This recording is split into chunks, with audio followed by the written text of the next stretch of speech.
And let's have a look at the example.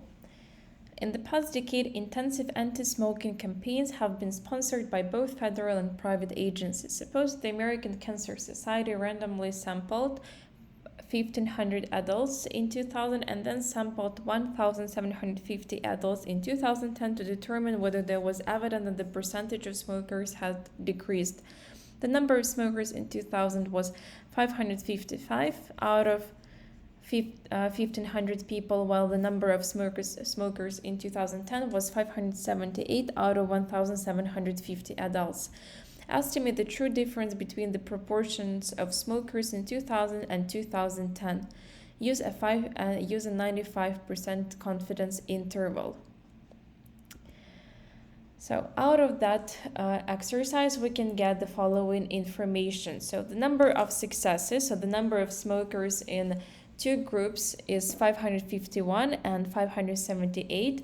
The total number of observations in sample 1 is 1,500, and in the second sample it is 1,750. Based on these values, we can calculate the sample's proportions.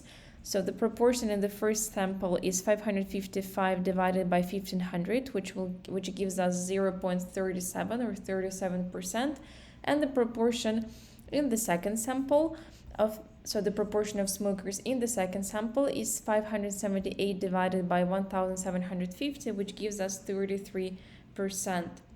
So given these values, we can calculate the weighted proportion, which would be x1 plus x2 divided by n1 plus n2. So 555 plus 578 divided by 1,500 plus 1,750, which gives us the value of 0.349.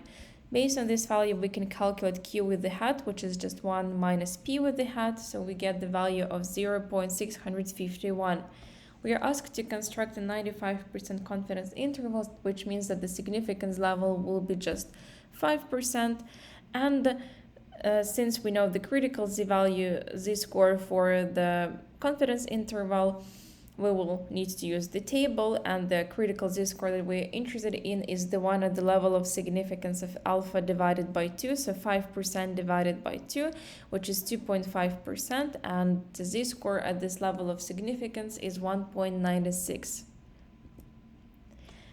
So we put everything into the formula for the confidence interval, and we get the following. So P1 with the hat is 37%, P2 with the hat is 33%, plus minus the critical z-score, which is 1.96, and the square root out of, so P with the hat, which is 0.349, Q with the hat is 0.651, multiplied by 1 over n1, which is 1,500, plus 1 over n2, which is 1,750, and we get the following confidence interval. So the lower boundary is 0.007, and the upper boundary is 0.073.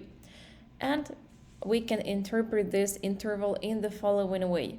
We can be 95% confident that the difference in the proportions of smokers in 2000 and 2010 falls into the interval from 0.007 to 0.073.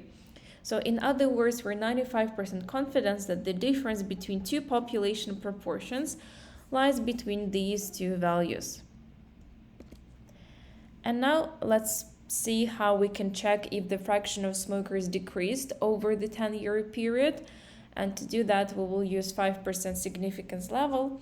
As always, we start by formulating the null and alternative hypothesis. So the null hypothesis is that the two population proportions are the same. P1 is equal to P2. So if we move P2 to the left, we get P1 minus P2 is equal to 0.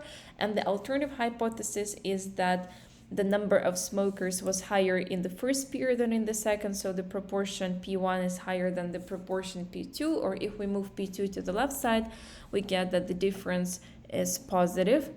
So we are using 5% significance level, and based on the alternative hypothesis, we know that this is a positive one-tail test. So we get that the critical z-value at 5% level is 1.645. In the next step, we calculate the z-score, so we substitute everything into the formula. P with the hat, so the sample proportion 1 is 37%, Sample proportion 2 is 33%. The weighted value of proportion is 0.349, Q with the hat is 0.651, and 1 and 2, 1500 and 1750 respectively. So we get that the z-score is equal to 2.38. And the last step is to compare the estimated z-score of 2.38 with the critical z-score of 1.645. And we can see that the estimated one is higher than the critical one, so we can reject the null hypothesis. So we accept the alternative hypothesis that the difference between the two population proportions is positive, which means that at 5% level of significance, there is sufficient evidence to conclude that the proportion of adults who smoke has decreased over the 10-year period.